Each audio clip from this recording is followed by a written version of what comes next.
Olá, que tal? Tudo bem? Para você que acompanha o Guia Cash, eu sou o Rodilson Silva e trago para vocês hoje uma entrevista com Carlos César Meirelles Vieira Filho. O César Meirelles, presidente e CEO da ABOL, Associação Brasileira de Operadores Logísticos. O César tem formação em Administração de Empresas e Marketing pela Universidade de Pernambuco, mestrado pela Universidade Federal da Bahia, Conselho de Administração e Conselho Consultivo pela Fundação Dom Cabral e MBA em Relações Internacionais e Governamentais pela FGV. Tem mais de 35 anos em grandes organizações, ocupando posições de diretoria e executivo sênior em empresas como Paranapanema, Promo Bahia, TPC, Grupo Lachman, Santos Brasil, Catoen Nat, Multilog, e atua desde outubro de 2012 como presidente da ABOL, Associação Brasileira de Operadores de Logística, e desde 2016 como vice-presidente da Alalog, Associação Latino-Americana de Logística. Seja muito bem-vindo ao Guia Cash, César. O prazer é todo meu, Rodilson. É uma satisfação muito grande. Desde já quero agradecer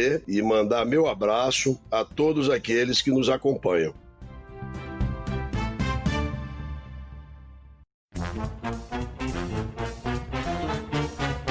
Seja muito bem-vindo ao Guia Cast, um podcast para os profissionais de logística e supply chain que nunca param de aprender. Compartilhamos toda semana as melhores práticas, desafios e informações para suporte às suas decisões, a fim de ajudá-lo a gerenciar a sua carreira e a sua empresa com mais eficiência. Uma consultoria independente, acionável e objetiva para os líderes do setor. Vamos ouvir.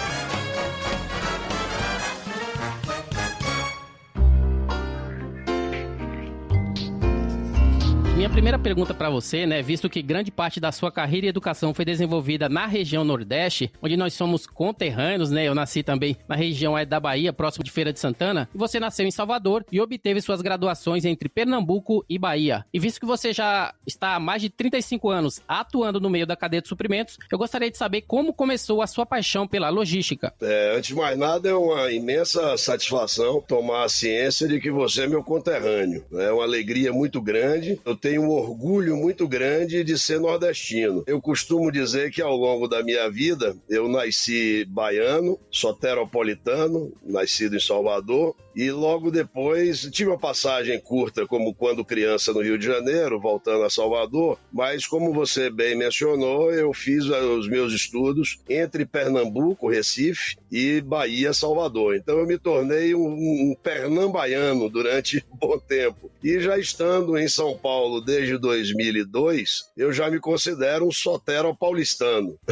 Muito bem, é interessante essa trajetória, porque a logística, ela sempre passou a estar presente na minha vida desde cedo, Odilson. Eu me formei em administração, como você mencionou, lá na Universidade de Pernambuco, e comecei a trabalhar na indústria. Eu nem coloco essa passagem no meu currículo, porque foi lá no início, mas foi uma passagem muito importante. Eu tive lá em Pernambuco, na Companhia Siderúrgica do Nordeste, aquela há muito tempo deixou de existir. E foi na área de projetos e contratos. Ali eu me deparei com a importância, não só dos projetos e das cadeias produtivas que a Companhia Siderúrgica atendia, mas também da fundamental necessidade de se estruturar uma logística absolutamente adequada àquela complexidade de bens de capitais. Bom, eu ali me estagiei e iniciei minha vida profissional na Cosinor, quando fiz o meu pós-graduação, primeiro em marketing, também lá na Universidade de Pernambuco. Naquela época, vivíamos momentos muito desafiadores, eu estou me referindo ao final da década de 80. Muitas crises estruturadas me levaram a retornar à Bahia, porque ainda que a crise fosse nacional, o ambiente de crise desafiador fosse nacional, o polo petroquímico da Bahia, ele era mais pujante, ele tinha mais oportunidades de trabalho. E ali eu fui trabalhar na Siquini, companhia petroquímica, que tinha um modelo muito interessante e estruturado. Ele tinha como se fosse uma trading company instalada, onde nós, dentro daquele departamento, fazíamos absolutamente tudo dentro da cadeia de valor da época, que não se chamava logística, mas era transporte, logística, comércio exterior, despacho aduaneiro, armazenagem, distribuição, enfim. Para um jovem recém-formado, aquilo foi uma escola fabulosa. Eu sou agradecido por ter iniciado minha vida com uma visão tão ampla, que envolvia tudo, desde a própria atividade de trader até as questões relacionadas a câmbio, a fretamento e por aí vai. Da Siquini, eu fui para Paranapanema, que à época chamava-se Caraíba Metais, era a nossa fábrica lá do polo petroquímico. E foi uma outra experiência fantástica, porque foi para reproduzir aquela experiência exitosa na Siquini, na Caraíba, que estava, naquele momento, sendo privatizada. Foi uma experiência fantástica, porque envolveu, inclusive, era o início do Mercosul, estamos falando ali no início da década de 90, e o início do Mercosul propiciou para mim uma experiência nova e muito importante, que foi a abertura de mercado na região do Cone Sul, enfrentando uma concorrência fortíssima com o Chile. Mas foi uma experiência muito interessante e vivenciando efetivamente a logística na prática, porque tudo aquilo que se fazia era desdobrado na implantação direta de todas as ações e atividades logísticas, envolvendo ali as questões de navegação, as questões do transporte rodoviário, desembaraço aduaneiro, armazenagem alfandegada, depósitos fiscais naquelas regiões, enfim, foi uma experiência fantástica. Da Paranapanema, Caraíba, eu já vislumbrava fazer um mestrado, um estrito sensu. Primeiro, sempre gostei muito da sala de aula, quer seja como discente, quer seja como docente. Vislumbrava fazer um mestrado na Universidade Federal da Bahia e foi muito importante ter aproveitado ali uma convergência de participar de um projeto do Promo Bahia, na época era Promo Export, que era uma agência de fomento ao comércio exterior dos estados do Nordeste inicialmente. Depois esse projeto terminou se espraiando para alguns outros estados fora do Nordeste. Mas era muito interessante porque funcionava como um Sebrae do comércio exterior. Tanto que esse modelo foi tão interessantemente estruturado e implantado que naquele momento surgia a Apex e houve uma troca muito rica de experiências, principalmente por conta do Promo da Bahia, porque trazia consigo uma experiência muito positiva. Então, em paralelo,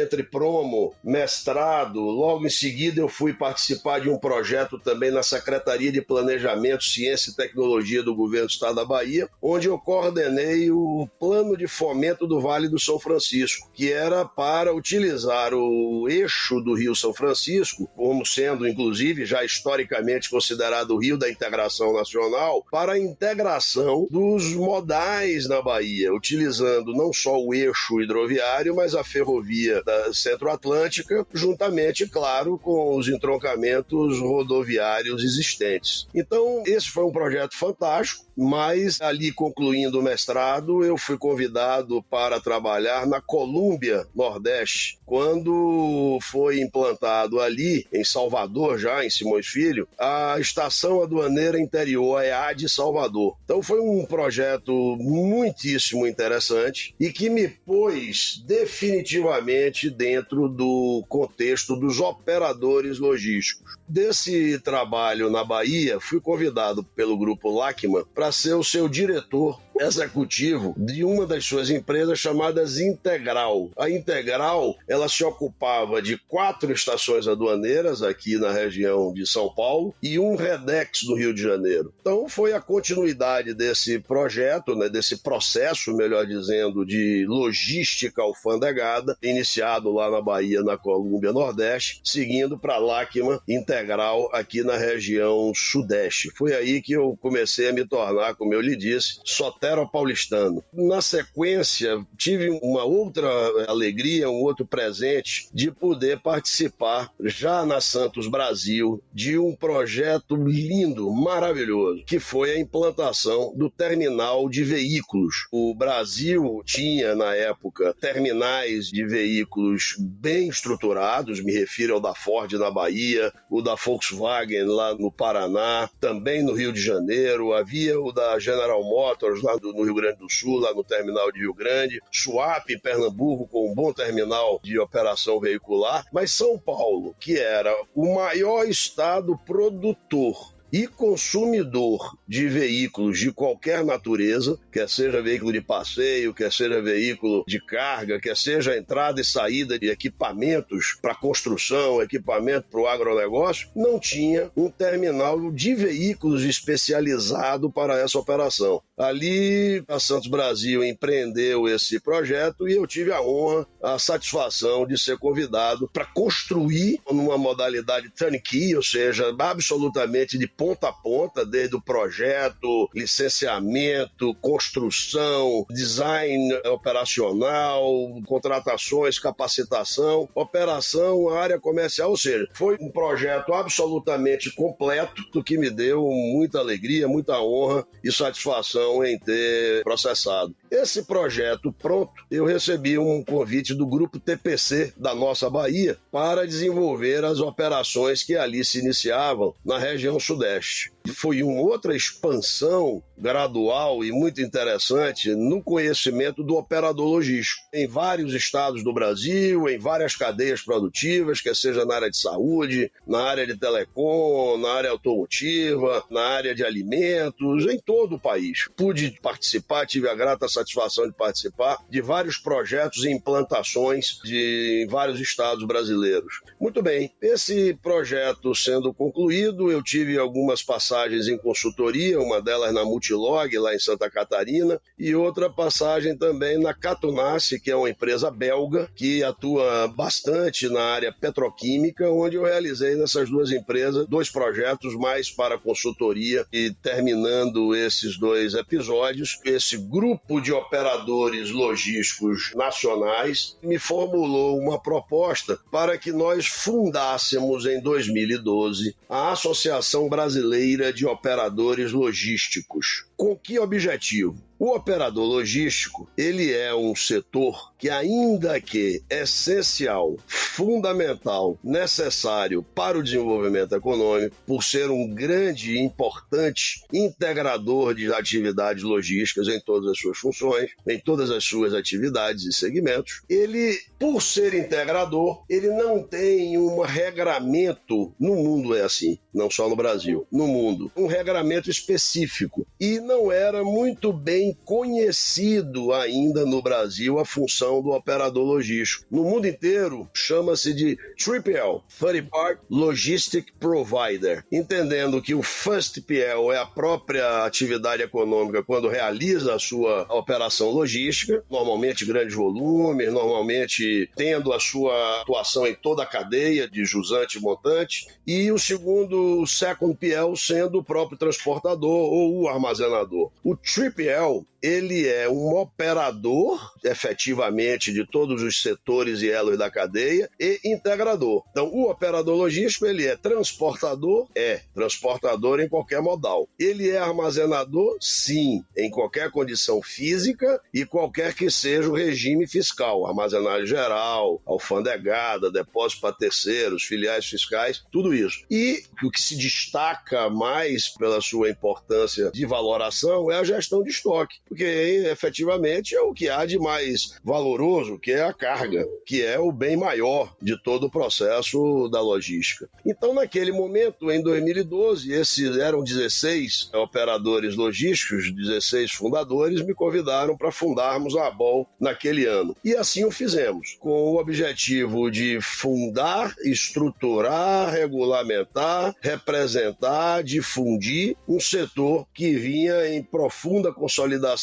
e continua em profunda consolidação. Eu creio que assim eu devo ter respondido umas 2 ou 3 perguntas suas, acredito eu. Na verdade, a minha pergunta inicial, César, foi como começou a sua paixão. E eu percebo que essa paixão, né, conforme você está falando, ela ainda existe até hoje, né? Eu acho que isso é uma inspiração, né, para quem está ouvindo aí o GuiaCast, uma vez que, independente de toda a sua história aí dentro da logística e da cadeia de suprimentos, com base na descrição de tudo que você fez dentro do setor, dentro da sua vida, mostra que essa paixão investiu ainda existe e para mim, com certeza, é uma inspiração para quem tá aí ou iniciando a carreira ou já tentando aí progredir dentro da cadeia de suprimentos. Falando um pouquinho com você aí da Ball, eu gostaria de saber quais são os benefícios para as empresas que se associam à Ball, se existe algum motivo principal para elas escolherem a Ball e não outra associação. O que a Ball fornece aí para os operadores logísticos que fazem parte aí como associado? Muito boa a sua pergunta. É importante mencionar que em 2012, quando houve a fundação, o operador logístico, pelo fato dele atuar em vários segmentos e atividades da cadeia logística de valor, todos os operadores logísticos, eles basicamente estão presentes em outras associações. Em sendo assim, qual seria a necessidade efetiva de se fundar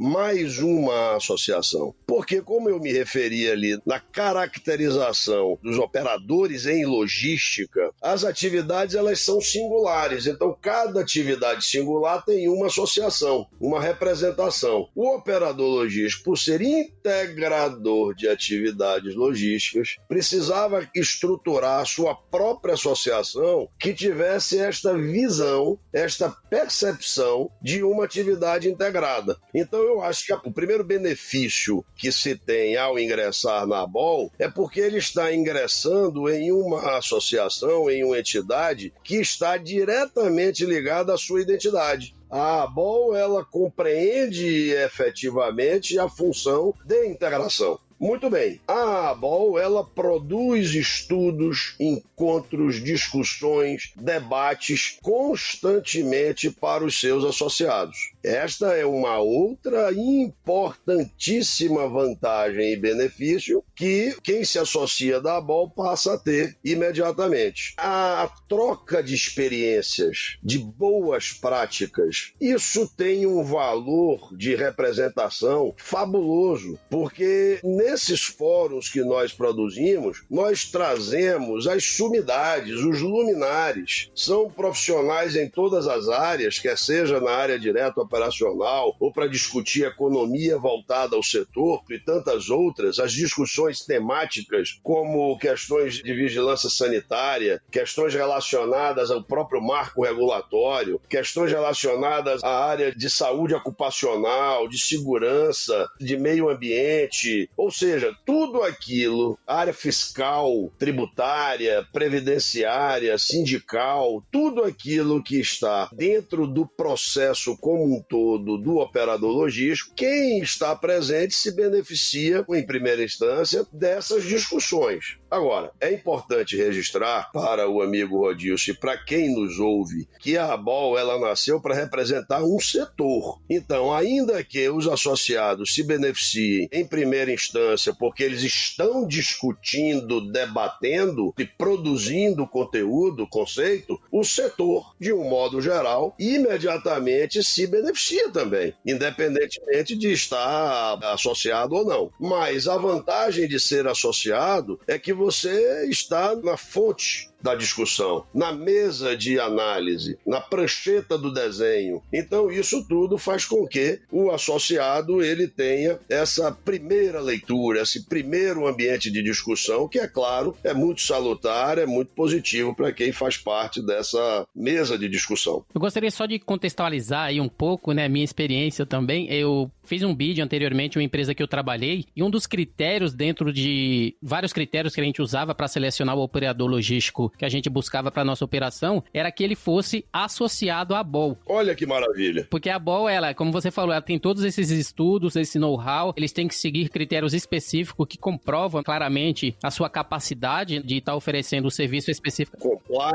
Compliance, exatamente. Então, eu acho que isso foi algo que fez bastante diferença dentro do contexto que a gente estava trabalhando, por encontrar aqueles que realmente faziam parte da Ball e tinham o know-how necessário para realmente entregar aquilo que a gente precisava como distribuição a nível Brasil. Isso é bastante importante. Olha, Rodilson, isso que você está dizendo é tão verdade, e eu agradeço muito a você por ter registrado isso, que um belo dia eu visitava um associado nosso, uma operação recém-inaugurada, e eu me encontrava no meio da operação no armazém com o diretor do contratante, do embarcador. E no meio da visita, o diretor-presidente da nossa associada me apresentou ao diretor dele, do seu cliente, e disse: olha, aqui é o César Meirelles da ABOL. E aí ele fez a mesma observação que você fez: então eu quero lhe agradecer. E eu perguntei a ele: por que o senhor precisa me agradecer? Eu agradeço muito a referência, mas qual a razão do agradecimento? Ele disse: porque eu, quando faço bid, eu faço bid com base nos associados da ABOL, porque eu sei que eles têm compliance, eles têm responsabilidade fiscal, eles têm responsabilidade ambiental, eles têm responsabilidade social, todos eles têm um padrão operacional de qualificação absolutamente regular e homogêneo, então é muito mais fácil eu fazer o convite para esses operadores do que, por exemplo, iniciar com uma RFI, uma Request for Information, para depois chegar numa RFP, numa Request for Proposal, né, como você bem se referiu. Então a ABOL, ela também tem essa missão de caracterizar e trazer critérios de qualidade, de compliance, para que a sociedade possa enxergar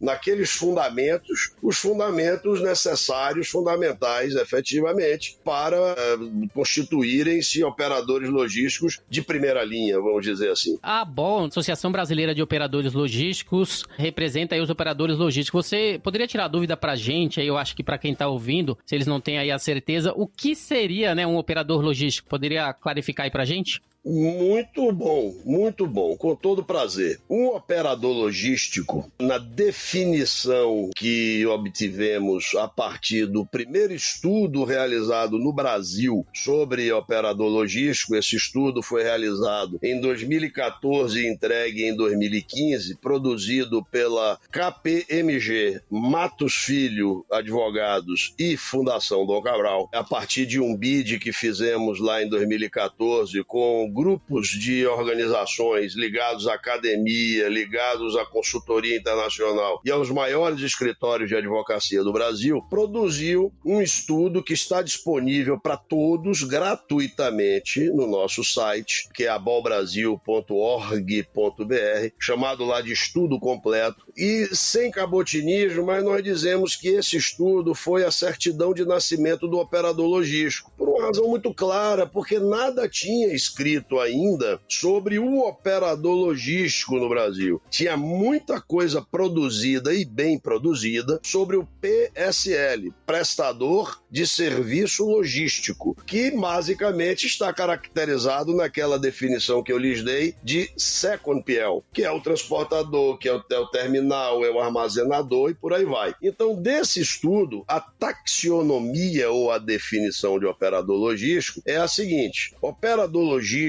é a pessoa jurídica capacitada a prestar, através de um ou mais contratos, já eu explico por que isso, através de seus ativos próprios ou de terceiros, no mínimo 3 atividades: de transportes em qualquer modal, rodoviário, ferroviário, aéreo, marítimo, dutoviário, o que seja, a armazenagem, qualquer que seja o regime fiscal, como eu me referi, armazenagem geral, depósito para terceiros, alfandegado, filiais fiscais, o que seja, ou condição física, frigorificada, carga seca, carga granel, o que seja, e gestão de estoque, que de fato é aquela atividade que, em termos de valoração, ela é a mais cara do processo, porque envolve aí o zelo direto pelo inventário da produção, quer seja dos seus clientes da indústria, da agroindústria, do comércio. Então, essa é a definição de operador logístico, entendendo que, quando eu digo através de um ou mais contratos, é que o operador logístico, ainda que tenha a obrigatoriedade de estar capacitado a prestar no mínimo aquelas 3 atividades, você, Rodilson, pode me contratar, César, para fazer apenas o transporte rodoviário, ou para eu fazer para você apenas a atividade de armazém geral, mas, Rodilson, numa visão de one-stop shopping, ou seja, num contato só com o operador logístico, eu posso lhe oferecer o serviço pleno de todos os elos daquela cadeia logística que você me demanda, da primeira à última milha. Muito bem. E por que através de ativos próprios ou ativos de terceiros? Porque o operador logístico, ele precisa ter flexibilidade. pluralidade, celeridade. Então, se você, Rodilson, me contrata para eu lhe prestar um serviço em Goiás, eu tenho que ser célere para prover as soluções que você me contrata com muita rapidez e conformidade na região que você me contrata. Não necessariamente eu terei lá armazéns, não necessariamente eu terei lá frota disponível ou frota capacitada e qualificada para atender aquela operação naquela região,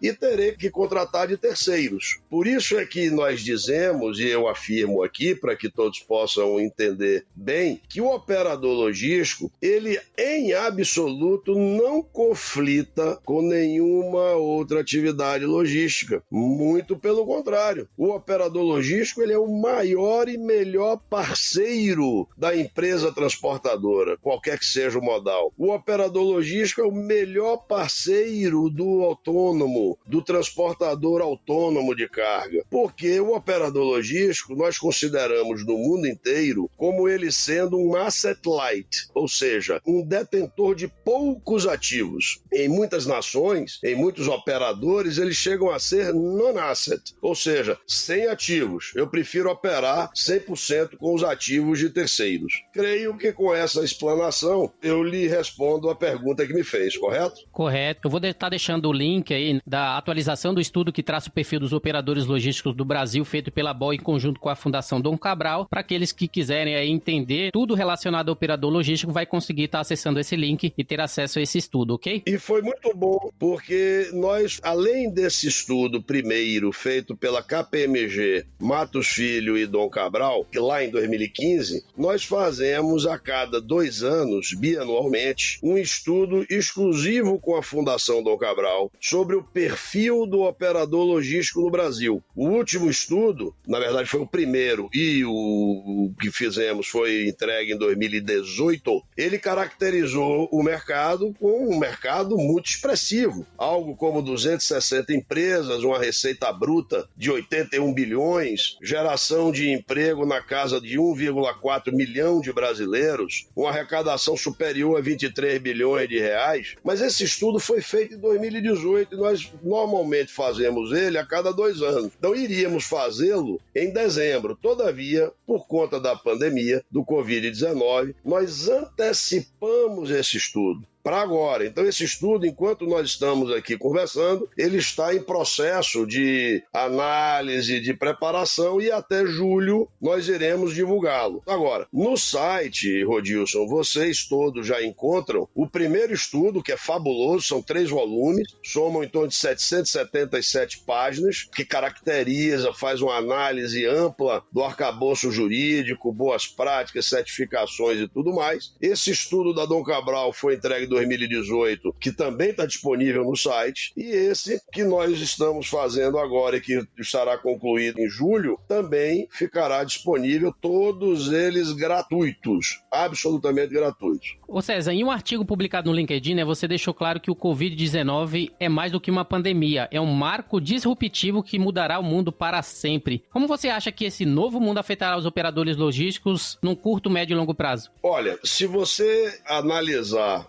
o contexto histórico, nós caminhamos e fazemos as mudanças mais radicais, as chamadas mudanças disruptivas, sempre diante de momentos épicos. Todos eles, quer seja nas 2 grandes guerras, quer seja na Guerra Fria, o término da Guerra Fria, quer seja na queda das Torres Gêmeas, e na pandemia agora não será diferente. Tanto que eu costumo dizer que o processo de fazimento do operador logístico dá-se a partir de um grande momento épico, que é o fim da Guerra Fria. 89 com a queda do muro e 91 com o fim da Guerra Fria. Tivemos depois o fim da inflação em 94, depois tivemos o igualar da empresa nacional com a empresa estrangeira e por aí vai. Quando nós nos deparamos com o Covid-19, nesse momento de pandemia, sem sombra de dúvida, uma série de questões e atributos novos serão instaladas, serão demandadas. Veja você que é um instante épico, é um instante em um momento de disrupção, onde nós temos mudanças de hábito, de costumes, que continuarão, perdurarão e serão incrementadas essas novas ações. Veja você esse momento que vivemos, na construção de lives, de webinars, de entrevistas remotas, de reuniões, encontros, telemedicina, o próprio ensino à distância ganhou uma formulação nova e mais abrangente e dinâmica, a formulação e a instalação de uma nova estrutura urbana,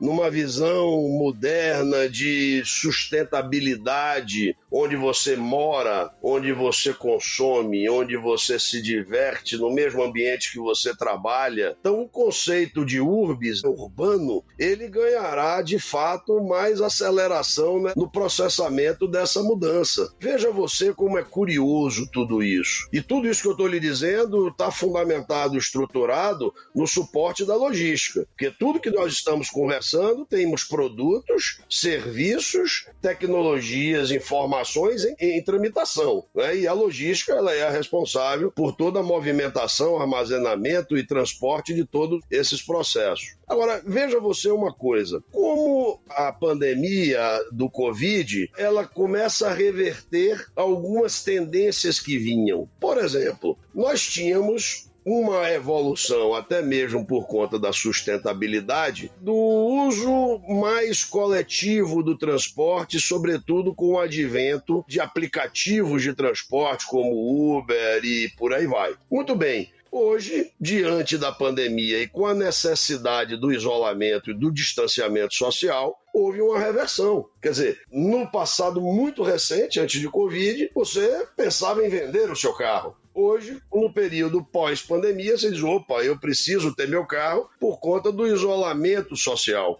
O quanto é que isso vai representar para a indústria de venda de automóveis, de autopeças e em decorrência disso tudo? Porque é uma nova ordem de coisas. Lembre-se, pelo menos quem é da minha idade, a juventude que nos ouve só sabe o que é cinema drive-in pelos filmes de Fred Flintstone, porque não é mais da geração dele. Depois dos cinemas drive-ins, você teve todo o advento aí de fitas, de DVDs e por aí vai, e claro, no filme de Netflix, o streaming de uma maneira geral. Olha só que coisa curiosa, já começa a haver, em alguns estados e países já começam a registrar, o retorno ao cinema drive-in. Por quê? É uma forma de sair de casa para se divertir e é uma forma de sair de casa para se divertir com segurança, em isolamento social. Ao mesmo tempo, você está num conjunto relativamente integrado de pessoas. Como será, então, a ocupação dos shoppings? Já se fala que os shoppings terão um espaço maior reservado para o lazer, para os restaurantes e tudo mais, por serem ambientes mais saudáveis, mais seguros e por aí vai. Ou seja,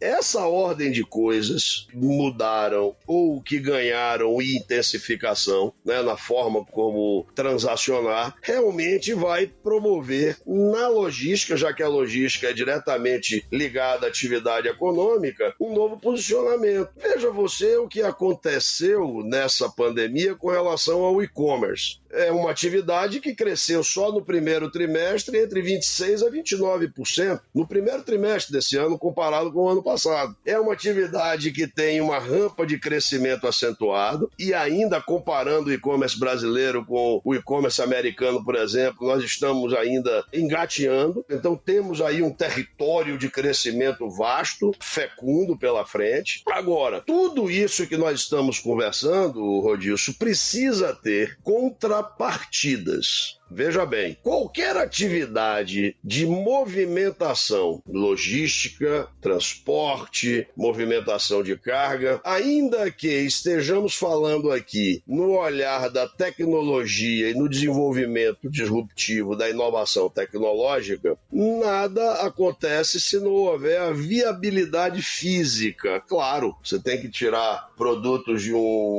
massa molecular do ponto A para o ponto B, né? Movimentação de carga entre a origem e o destino. Portanto, e para tanto, é fundamental que haja um ambiente de infraestrutura muito bem dimensionado e executado. E aí entram problemas que eu preciso registrar aqui e que nós, brasileiros, quer seja do ambiente público, quer seja do ambiente privado, temos que enfrentar com muita seriedade, muita assertividade. O Brasil, ele ao longo dos anos, ao longo das décadas, ele investiu muito pouco em infraestrutura. E quando eu falo infraestrutura de transporte, de logística, falo infraestrutura de saneamento, falo infraestrutura de telecomunicações, de energia e por aí vai. Se eu estou falando em avanço disruptivo em tecnologia, eu preciso ter um investimento correspondente na área de transmissão, na área de telecomunicações. Como é que eu vou expandir o e-commerce se os rincões do Brasil não têm rede de internet de alta velocidade com segurança? Eu tenho certeza, Rodilson, que você deve ter seus grandes desafios na hora do GuiaCast fazer suas entrevistas e tudo mais, muitas vezes por instabilidade de rede, correto? Sim, não é isso mesmo? Com certeza. Isso tudo significa infraestrutura, porque o software e os aplicativos móveis e os aplicativos em software e os dispositivos móveis, eles têm tecnologia de ponta. O que nós ainda estamos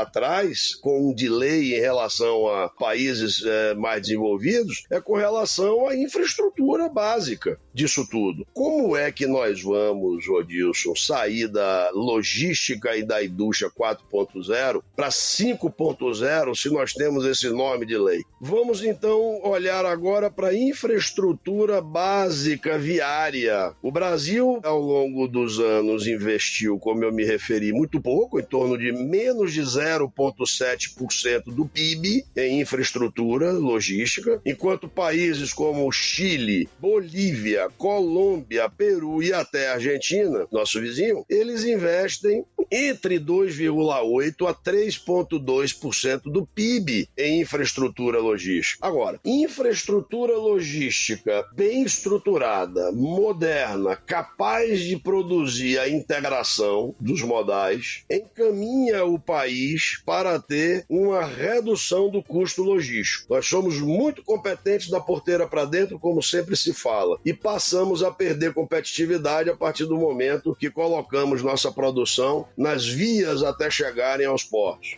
Então é necessário que haja uma reversão dos investimentos para que a nossa infraestrutura se torne competitiva e possamos assim gerar competitividade para o produto nacional. Agora, é importante destacar que a atração de investimento está voltado a um país que ofereça um ambiente de negócios muito positivo. Isso quer dizer marcos regulatórios positivos, marcos regulatórios simplificados e marcos regulatórios que não tragam em si conflitos, marcos regulatórios que ofereçam simplificação burocrática. E quando eu me refiro a isso, significa dizer que você está trazendo um ambiente de negócio mais fecundo. E aí sim você teria essa correspondente vinda de recursos para o investimento e o atendimento a toda essa necessidade de coisas que são fundamentais para o desenvolvimento da logística de um país. E César, a ABOL está entrando aí no seu 8º ano de fundação, totalmente dedicados ao reconhecimento do operador logístico. Quais são as conquistas adquiridas dentro desse período que vocês se orgulham de terem feito parte? Positivo. Nos orgulhamos muito de termos trabalhado com órgãos como, por exemplo, a Anvisa. A Anvisa,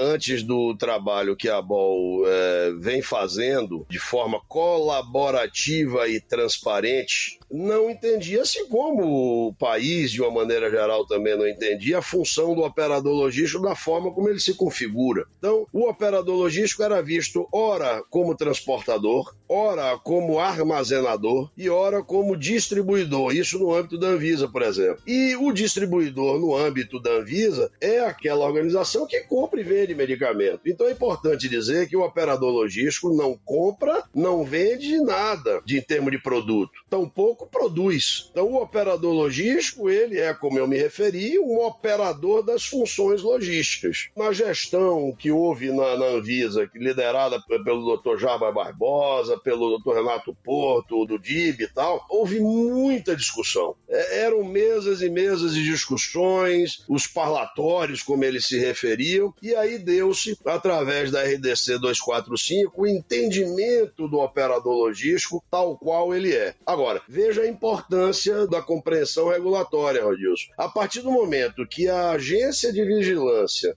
reguladora central do país tem a correta compreensão, isso permeia para as agências de vigilância estaduais e municipais. E o trabalho fica muito mais fácil de ser executado e o ambiente operacional se torna melhor. De igual forma, nós tivemos uma discussão muito positiva com a Secretaria da Fazenda do Estado de São Paulo, por exemplo, que vem compreendendo a cada passo a operação do operador logístico, a função, melhor dizendo, do operador logístico. Isso também tem facilitado muito o ambiente operacional das nossas organizações. O BNDES, já desde cedo, já lá no início da ABOL e quando findamos lá em 2015 o documento que a gente chama de estudo completo, já reconheceu publicamente que o operador logístico, ele tem na ABOL a sua fonte de configuração, de formulação conceitual. Outras secretarias de Estado, a mesma coisa. Muito bem, o projeto de lei da ABOL está pronto, absolutamente pronto, já tendo passado algumas vezes pelo crivo das consultorias da Câmara e do Senado. Eu já mostrei esse projeto de lei, inclusive para governos federais, porque não foi só esse, os outros 2 governos que antecederam a esse eu também já levei, e todos eles enxergam como sendo um projeto absolutamente positivo e transitável, porque ele é absolutamente constitucional, e hoje, inclusive, ele está sendo analisado uma vez mais para dar início à tramitação, porque ele traz no seu bojo 2 questões importantíssimas e uma vital. A primeira, importantíssima, é para os operadores logísticos no sentido de trazer uma compreensão mais translúcida, clara e explícita, já que eu já estou aqui na conversa com você há 49 minutos, nós não temos esses 50 minutos disponíveis para convencer e apresentar a todos os stakeholders o que é um conceito de um setor. O projeto de lei, ele visa exatamente isso. Numa leitura muito clara, simples, direta e resumida, o que é o operador logístico? Quais são as suas funções? Quais são as suas responsabilidades? Qual é o espectro e a fronteira de responsabilidade e de atuação? É a definição da taxonomia. Quais são as atividades que eles executam? O que significa a operação do transporte multimodal nesse âmbito? Da armazenagem, do controle de estoque, da gestão de estoque e por aí vai. Então, esse é o primeiro ponto do nosso projeto de lei, que traz uma clareza muito grande do que é o operador logístico. Agora, o segundo ponto, Rodilson, fundamental, não só para os operadores logísticos, mas que é bom que todos que nos ouvem tenham em mente e compreendam, que é absolutamente necessário haver a modernização do decreto 1102, que é o decreto da armazenagem geral. Nunca foi discutido no Brasil esse assunto antes da fundação da ABOL. O decreto de armazém geral, senhoras, senhores, jovens que nos acompanham, stakeholders de qualquer natureza, público, privado, por favor, compreendam que a armazenagem é atividade fundamental em qualquer cadeia produtiva. E o decreto 1102 é datado de 1903. É uma lei de 116 indo para 117 anos. É um decreto que ainda fala em contos de réis. É um decreto que ele ainda impõe carimbo em verso de nota fiscal e entrega documental às juntas comerciais do Brasil. Ora, se nós vivemos na era eletrônica digital, um decreto anacrônico, secular, não corresponde à natureza desenvolvimentista do país. Então, apoiar o projeto de lei da ABOL é apoiar um projeto de lei em benefício do desenvolvimento do país. Ô, Dilson, não é crível que possamos interagir com demais países mundiais com um dos nossos decretos mais importantes, dos marcos regulatórios mais importantes, datado de 1903. O governo federal do governo atual, em vários dos seus ministérios, tem Secretaria de Desenvolvimento Digital e Modernização de Gestão, Secretaria de Digitalização de... Ora, meu Deus, todos precisavam apoiar de primeira mão e primeira linha o projeto que a ABOL apresenta, primeiro, por não trazer conflito com absolutamente ninguém, nenhuma área, e segundo, porque ele vem em benefício à melhoria do ambiente operacional do país. Então esse é o nosso estágio atual, nós estamos aí avaliando, a partir do momento que essa leitura seja feita, para iniciar o quanto antes a tramitação do projeto de lei da ABOL, que traz esses dois pontos de observação. Vou partir agora, César, para as minhas últimas perguntas, né, visto que a gente já está se excedendo um pouquinho aí no tempo. A primeira delas é, se você tivesse a oportunidade de resolver uma única dor do setor de logística, o mais urgente, qual seria e por quê? Puxa, meu conterrâneo, você agora parece que não gostou da minha entrevista, porque essa é uma pergunta que me deixa num desafio terrível. Como é que eu vou resumir um ambiente tão complexo em uma só pergunta, em um só ponto? Eu me sinto incapaz de resumir em uma só questão, mas poderia lhe dizer com muito conforto que nós temos 3 grandes desafios para atender ao desenvolvimento da logística no país. O primeiro, que eu lhe afirmo com total verdade e convicção, que é a questão da reforma tributária. Um país que tem o IVA, o Imposto de Valor Agregado, o VAT, ele consegue desenvolver as suas ações logísticas de forma muito mais leve. O Brasil, além de ter uma força de expressão que eu vou usar, 27 ICMS, ainda tem os impostos em cascata, como PIS, COFINS, contribuição social e por aí vai, que oneram não só diretamente a operação logística, mas o produto nacional. Agora, além disso, você tem as obrigações acessórias, que aí cai no segundo ponto que eu quero me referir, da desburocratização, que se faz mister. Eu vou dar alguns exemplos. No transporte rodoviário, por exemplo, o transportador é obrigado a portar não só os links da nota fiscal eletrônica do cliente para fins de averiguação e fiscalização, mas tem que portar as notas fiscais físicas. 2, é obrigatório o porte, não só os links digitais do conhecimento de transporte eletrônico, friso eletrônico, como também portá-lo fisicamente. É também obrigação do transportador rodoviário portar o manifesto de carga eletrônico, não só no link digital, como fisicamente. Agora, imagine você uma operação fracionada com NP fatorial de cargas. Quanto de documento aquele veículo transportador, aquela carga ali irá transportar? Fora os documentos pertinentes aos demais órgãos anuentes, intervenientes e reguladores, como qualquer outra agência, e as características da carga, aqueles documentos inerentes à carga, certificações e certificado de qualidade, por aí vai. Esse é um ponto. Imagine você a cabotagem. Vocês sabem que na cabotagem, ainda que seja um transporte doméstico,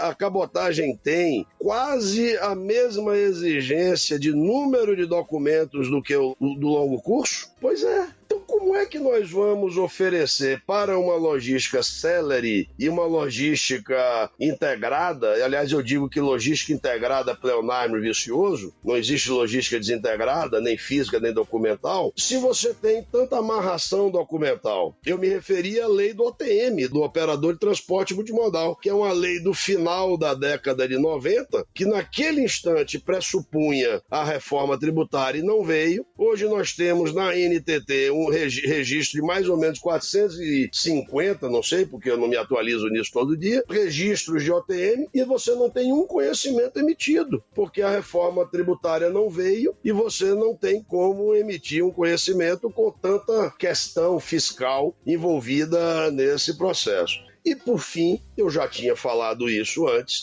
a questão dos marcos regulatórios. É preciso tê-los simplificados. A questão das concessões, das permissões. Esses marcos regulatórios, nós temos um país continental, plural. O que é válido para uma região pode não ser para outra do ponto de vista de solução de regramento. Então, veja você que o país ele tem que ter essa visão, quer seja da reforma tributária, a célere, ela precisa da questão da desburocratização ser uma bandeira de todos e a construção de marcos regulatórios simplificados que propõem um ambiente de investimento, um ambiente de negócios, um ambiente operacional leve, eficiente e eficaz. Minha penúltima pergunta, né, uma vez que você está tão envolvido aí nas resoluções dos problemas e soluções da logística, que tipo de legado, né, você mesmo, César Meirelles, já deixou ou gostaria de deixar, a fim de ser lembrado aí como uma referência frente às conquistas do setor? Muito obrigado pela sua gentileza em fazer essa pergunta, mas eu acho que se eu pudesse dizer assim, meu maior legado é minha paixão pela logística, minha paixão pelo setor, meu comprometimento, minha busca sempre pela transparência, pelo compliance. Eu acho que isso é algo que eu faço questão de compartilhar com todos e mostrar que esse é o único caminho que eu acredito. E claro, eu quando aceitei junto com os associados fundar a BOL, meu maior sonho, meu maior desejo no âmbito da BOL é ver a atividade reconhecida e regulamentada para que haja um ambiente propício de operacional e em sendo assim, você atraia mais investimentos. Em atraindo mais investimentos e desenvolvimento, você vai gerar mais emprego, vai gerar mais renda, vai gerar mais arrecadação. É um círculo virtuoso que eu gostaria de ver implantado. E para minha última pergunta, né, eu gostaria de agradecer aí ao nosso sponsor para esse episódio, que foi a W6 Connect, que proporcionou o nosso contato e promove o Supply Chain Summit, no qual você deixou um depoimento no evento ocorrido aí em 2019. A minha pergunta sobre esse tema é qual a importância, né, de termos encontros dessa natureza, como o Supply Chain Summit, para o setor de logística, a fim de compartilhar conhecimentos, colaboração e networking dos altos executivos do setor? Olha, é fundamental. Uma atividade tão rica, tão plural, tão essencial, tão necessária, que é efetivamente intensiva de mão de obra, de capital, de tecnologia, ela demanda discussão, ela demanda debate, ela demanda troca de experiência, ela demanda troca de lições aprendidas. Ela demanda esse fórum ativo, fecundo e permanente. E eu acho que a questão da pandemia vai mostrar a todo mundo que nós precisamos mudar a ótica de um ambiente de extrema competitividade para um ambiente de extrema cooperatividade. E a cooperação, ela só se dá com os agentes sentados na mesma mesa, trocando e discutindo as questões convergentes, as questões que podem ser compartilhadas, o goodwill de cada um, tudo aquilo que a pessoa e aquela organização pode trazer para somar, para trazer para o setor, para os setores, para a economia e para a sociedade, questões positivas de construção de um círculo virtuoso. Não é possível que as sociedades elas sejam tão exclusivas, elas têm que ser inclusivas. E quando eu me refiro a sociedades inclusivas, eu me refiro a sociedades que seja no âmbito do desenvolvimento econômico, do desenvolvimento social. E eventos como o da W6 Connect, que já houve o Supply Chain Summit Brasil, ele propicia uma discussão muito rica, muito fecunda. Não só traz os diversos stakeholders, como esses stakeholders apresentam as suas experiências, apresentam seus casos de sucesso, apresentam suas lições aprendidas. E isso tudo produz um ambiente muito fecundo para que germine soluções em prol do desenvolvimento do país da forma que efetivamente nós precisamos. Então seria essa a minha análise em relação a esse evento. Muito obrigado, né, pela sua participação. Eu agradeço imensamente pela oportunidade dada ao GuiaCast em termos alguém que realmente contribui e representa o setor de logística e principalmente faz a diferença frente aos operadores logísticos. Você poderia deixar os seus contatos, os contatos da BOL ABOL e as suas considerações finais para os ouvintes do GuiaCast? Meu contato via e-mail é o César, CESAR.Meireles, com um L só, @abolbrasil, tudo junto, abolbrasil, Brasil com S.org.br. Podem me mandar via e-mail, que eu tenho o maior prazer em atender. E gostaria de, como considerações finais, agradecer muito a você, Rodilson, pela sua ampla, detalhada e generosa condução nessa entrevista, parabenizar você por toda essa condução, agradecer a todos que nos ouviram. Quero agradecer também a equipe do W6 Connect, na pessoa do Lohan, que tem nos dado também apoio importantíssimo nessa agenda, e mencionar que o momento é de cooperação e união. Até junto com o Lohan, eu apresentei a ele um movimento que nós estamos participando, do hashtag Vamos Virar o Jogo, que é um movimento de inclusão e de discussão nessa maneira que nós estamos nos referindo. Já são quase 500 empresas que participam desse processo, que foi um processo estruturado por 2 empresários, o Alexandre Barsi e o César Souza, para promoção dessa discussão e desse debate. É absolutamente apartidário, sem fins nenhum de comercial de lucro, e que certamente pode enriquecer debates futuros. Então a minha consideração é que movimentos dessa natureza, qualquer que seja ele, somam e trazem um efeito muito positivo. Eu tenho certeza que o evento Supply Chain Summit lá do W6 Connect vai ser um evento com essa natureza, com esse diapasão de convergência, de plataforma plural, discursiva e transparente em prol do setor e em prol do desenvolvimento do nosso Brasil. Muito bem, o GuiaCast teve a honra de receber César Meireles, presidente da ABOL, Associação Brasileira de Operadores Logísticos. E se você gostou desse episódio, você pode compartilhar com seus colegas, amigos e profissionais de supply chain, e se possível, deixe uma avaliação e um comentário em ratedespodcast.com/GuiaCast. Você pode me encontrar no LinkedIn, é só procurar Rodilson Silva, comunicador logístico multiprofissional. Eu sou o Rodilson Silva com César Meireles, que te envia um GuiaCast abraço. Até a próxima, tchau, tchau. Um grande abraço, até mais, amigos. Felicidade a todos. Equalab.